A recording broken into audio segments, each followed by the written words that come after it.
ఈనాడు ఉపన్యాసాలు ఇస్తున్న బీఆర్ఎస్ నాయకుడు కల్వకుంట్ల చంద్రశేఖర్ రావుకి రాజకీయ భిక్ష పెట్టింది ఎవరు? అన్న లేకుంటేనే మీరు నాయకులు అయ్యిండ్రా? అన్న నీడను బతికిన మీరు అన్నగారి గురించి తక్కువ చేసి మాట్లాడు మీకు మంచిదా? వారే కాదు, వారి పేరు పెట్టుకున్న వాళ్ళు కూడా ఈరోజు నాయకులుగా చలామణి అవుతున్నారు.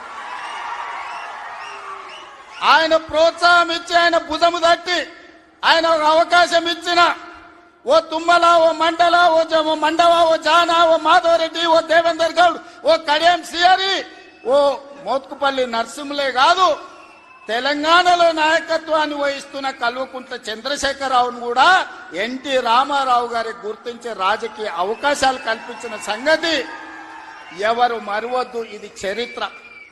ఇంకొంతమంది ఆయన పేరు మీదనే చలామణి అవుతున్నారు. కొంతమంది నకిలీలు ఎప్పుడు ఉంటారు. వాళ్ళ ఆలోచనలు ఎట్లుంటాయో కూడా మనం చూస్తున్నాం.